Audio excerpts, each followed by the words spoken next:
어제가 설이었습니다. 우리 옆 사람들과 같이 설의 축복을 나눕시다. 새해 복 많이 받으세요. 인사합시다. 네. 올 한 해는 하나님의 은혜 가운데만 머무르시길 주의 이름 축원합니다. 우리 교회 올해 표가 뭐죠? 네, 다 함께 시작.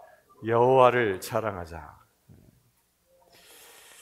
오늘부터 시작되어지는 이 한 주간도 여러분들이 늘 여호와를 자랑하시길 주의 이름으로 축원합니다. 오늘 본문은 세례자 요한이 잡혔음을 들으시고 라는 말씀으로 시작합니다. 근데 요한이 잡혔다. 세례자 요한은 예수님의 길을 예비했고 또한 최선을 다해서 사역한 주님의 종입니다. 그런데 그가 감옥에 가자 예수님은 본격적인 공생의 활동을 시작하십니다. 세례자 요한은 참 짧은 인생을 살았습니다. 예수님보다 약 6개월 전에 먼저 태어났고 짧은 시간에 광야에 나와서 회개의 복음을 선포하고 또한 세례를 베풀며 살았습니다. 그리고 헤로데 왕의 부정을 고발해서 감옥에 갇히게 됩니다. 헤로데 왕의 생일날 그는 그의 생을 마감하게 됩니다. 한편으로 보면 세례자 요한의 죽음은 너무도 아쉽습니다. 세례자 요한처럼 성령의 임재하심을 보았던 사람은 당대에 아무도 없었습니다. 당시에 많은 사람들이 세례자 요한을 따랐고 또한 그의 제자가 됐습니다. 세례자 요한은 당시에 큰 영향력을 가진 사람으로 서 있었습니다. 헤롯 왕조차도 그를 의롭고 거룩한 사람이라 여기고 두려워했다라고 성경은 기록합니다.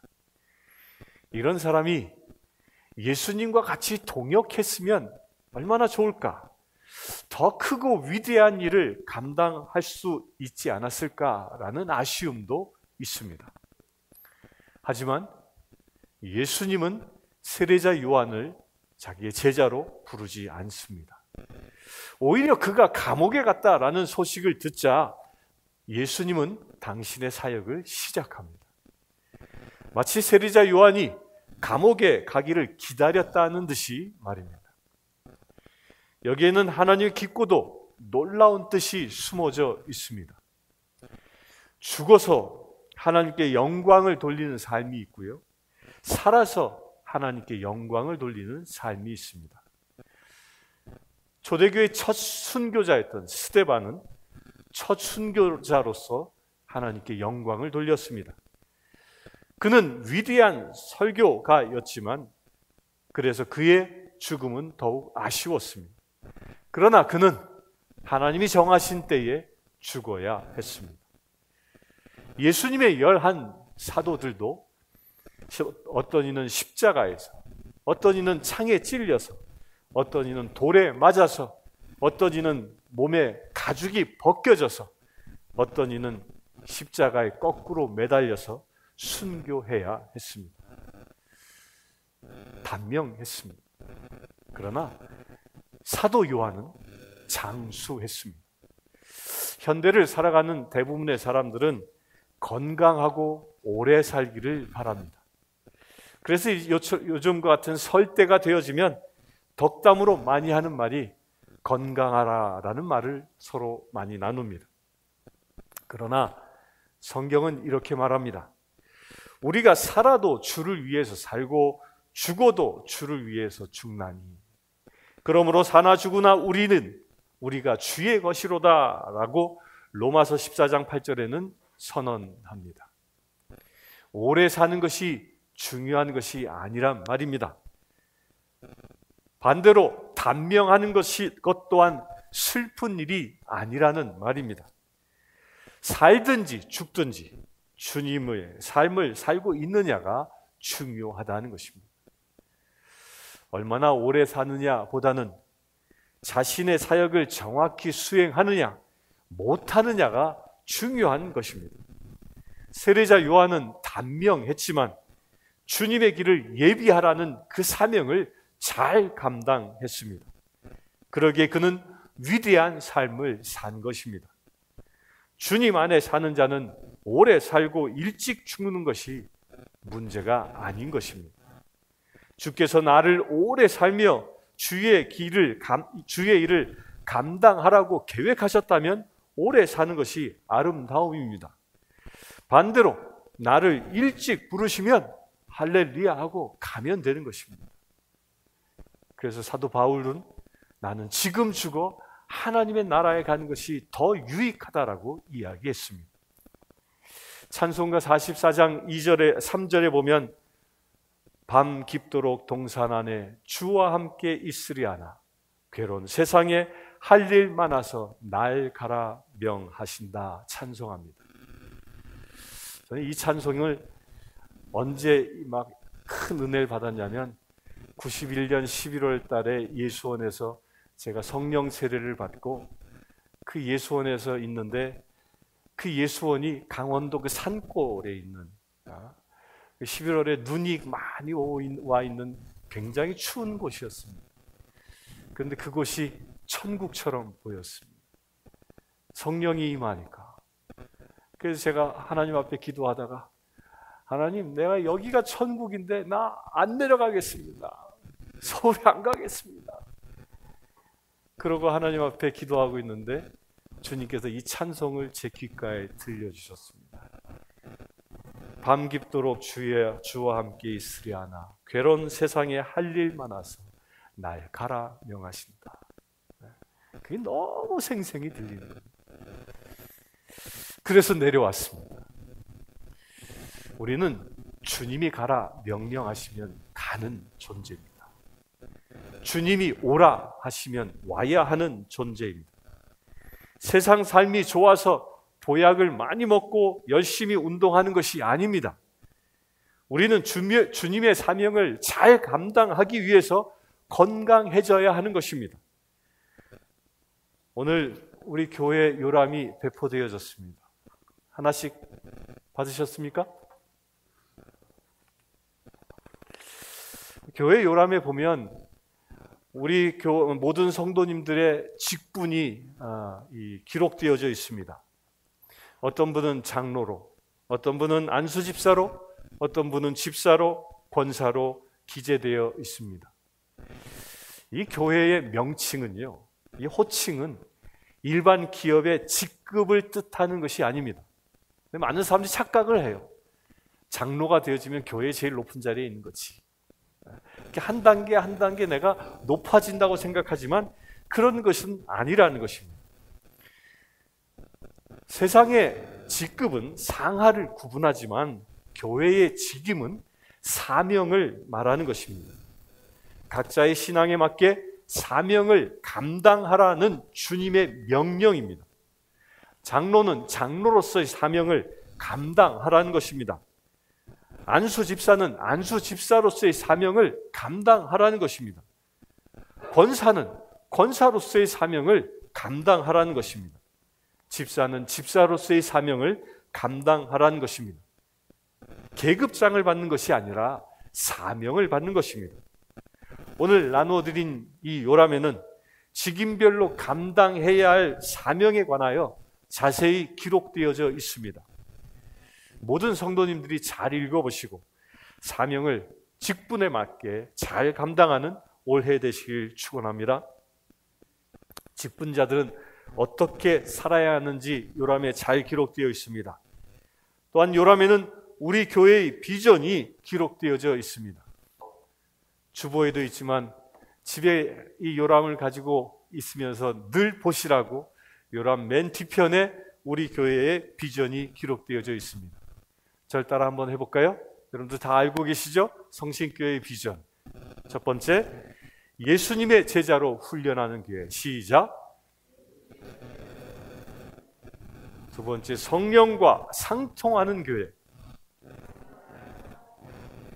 세 번째, 기쁨의 열매를 맺는 교회. 신앙과 삶이 일치하는 교회, 전도와 선교하는 교회. 우리 교회의 분명한 목표입니다. 성신교회 성도라면 무엇을 위해 살고 무엇을 위해 죽어야 하는지도 이 비전에 잘 기록되어져 있습니다. 매 순간 살아가면서 하나님의 비전을 위해 살아가시길 주의 이름으로 축원합니다. 하나님이 원하시는 비전을 위해 사는 것이 신앙입니다. 하나님이 원하시는 비전을 삶으로 살아내는 것이 사명을 감당하는 것입니다. 오늘 본문 12절 하에서부터 13절에 보면 갈릴레아로 물러가셨다가 나자렛을 떠나 스불론과 납달리 지경 해변에 있는 가버나움에 가서 사시니라고 기록합니다. 이 말씀에 예수님이 사역을 시작하신 곳에 관한 구절입니다. 예수님은 사역을 시작하신 곳을 이사야서 9장 1절에 스불론 땅과 납달리 땅과 요단강 저편 해변길과 이방의 갈릴리여라는 말씀을 인용하여 기록한 것입니다. 이사야 예언서에 기록되어 있는 말씀이 예수님께서 실제로 삶을 통하여 이루신 것입니다. 여기서 갈릴리를 이방의 갈릴리라고 표현합니다. 예수님께서 사역을 하신 곳은 유대나 예루살렘이 아니라는 것입니다. 스불론, 납달리, 가버나움은 모두 갈릴리 호수 주변에 있는 마을입니다. 이 마을은 당시 유대인들로부터 천시받았던 곳입니다. 천한 사람들이 사는 곳이다 라고 여겨졌던 곳입니다.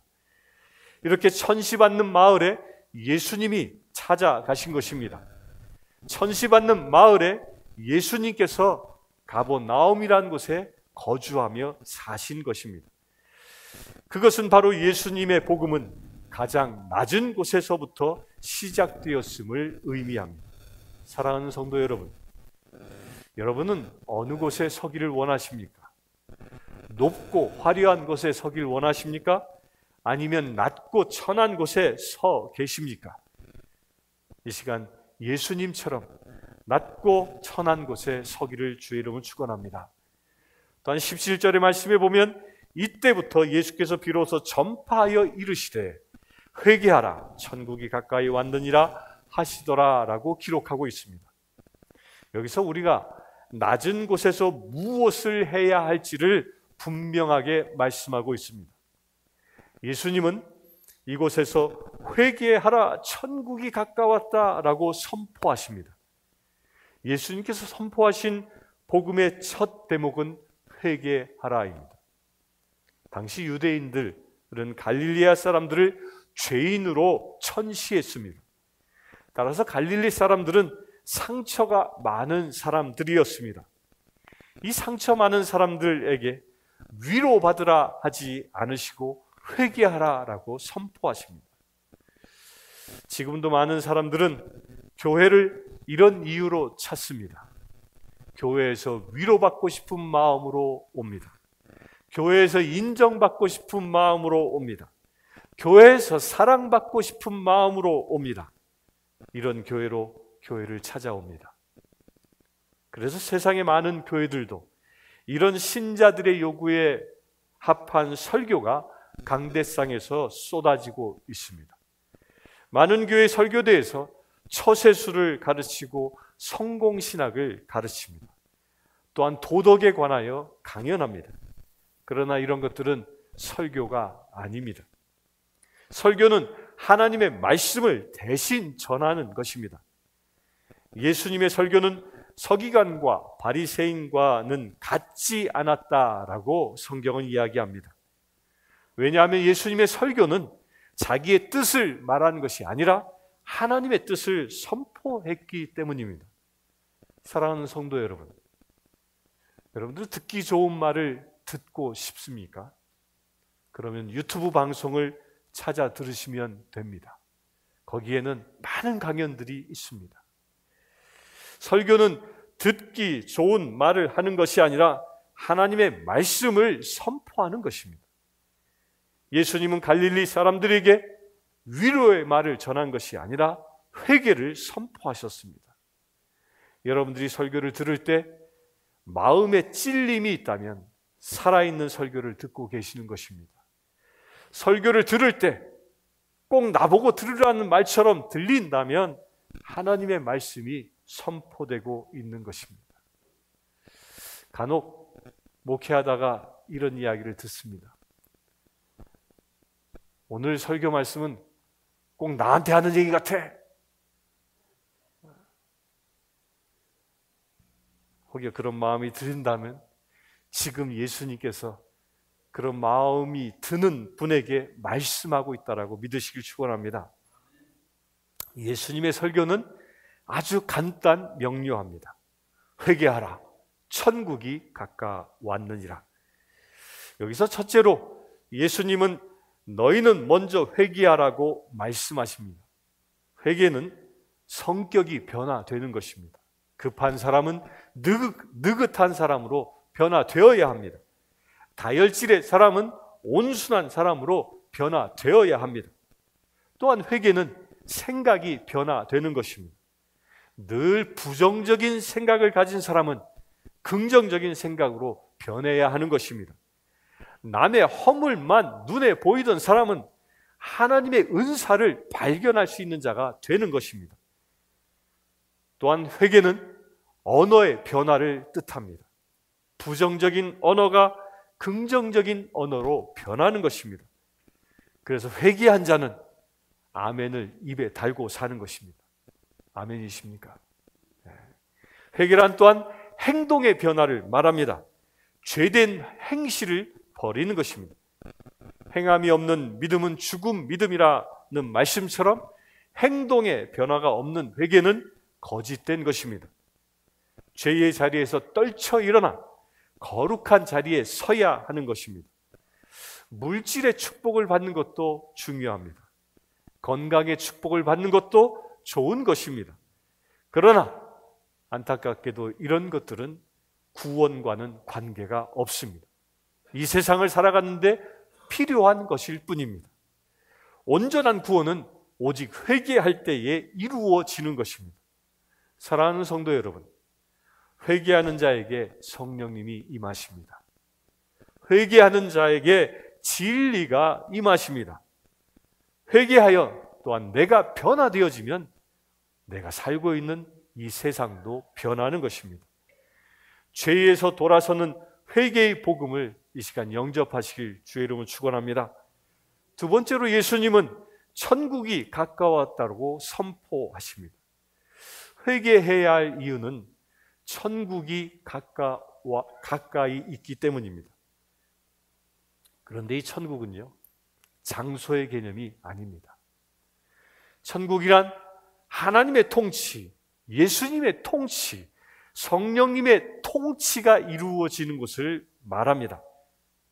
지금 여러분들의 자신을 누가 통치하고 있습니까? 여러분들의 가정을 누가 통치하고 있습니까? 여러분들의 일터를 누가 통치하고 있습니까? 하나님이십니까? 아니면 여러분들의 욕심입니까? 나입니까? 하나님의 말씀이 그 모든 것을 다스려야 합니다. 따라서 하나님의 말씀대로 살아갈 수 있어야 하는 것입니다.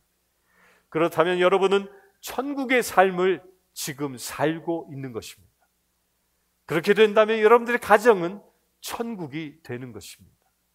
하나님의 말씀이 여러분들의 일터에 이루어진다면 그 일터가 천국이 되는 것입니다.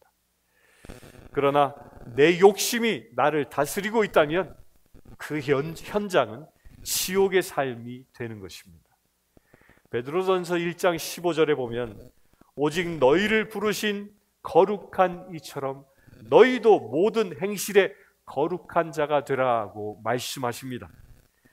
천국은 거룩한 자가 가는 곳입니다. 거룩이란 무엇입니까? 죄가 없는 상태를 두고 말하는 것입니다. 회개함으로 거룩을 회복하시기를 주의 이름으로 축원합니다. 거룩해짐으로 천국을 소유하시기를 주의 이름으로 축원합니다. 오늘 말씀 19절에 보면 나를 따라오라 내가 너희를 사람을 낚는 어부가 되게 하리라 말씀하십니다. 천국을 소유한 자는 예수님을 따라 산다는 말씀입니다. 예수님을 따라 산다는 것은 그러면 무엇입니까? 예수님은 단호하게 말씀하십니다. 사람 낚는 어부가 되는 것이라고 말씀하십니다. 천국을 소유한 사람은 지옥에 속한 사람을 천국으로 인도하는 자입니다. 수렁에 빠져 죽어가는 사람을 낚아 천국으로 인도하는 자가 예수님을 따르는 자입니다. 사랑하는 성도 여러분, 우리 교회 표가 무엇이죠? 시작. 여호와를 자랑하자. 자랑한다는 것은 내 최고의 것을 드러내는 것입니다. 내가 가장 귀한 것을 가지고 있으면 자랑하고 싶어 하는 것이 우리 인간의 속성인 것입니다. 여러분들이 최고의 것은 무엇입니까? 예수님이 여러분들의 최고의 것이 되시길 바랍니다. 하나님이 여러분들의 최고의 것이 되길 바랍니다. 성령 하나님이 여러분들의 최고의 것이 되길 바랍니다.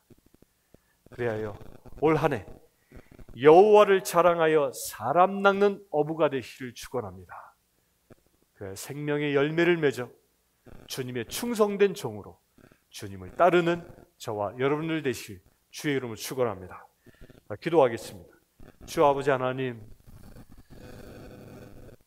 회개하라, 천국이 다가왔다 말씀하셨습니다. 이 말씀을 붙잡고 살아가는 우리가 되길 원합니다.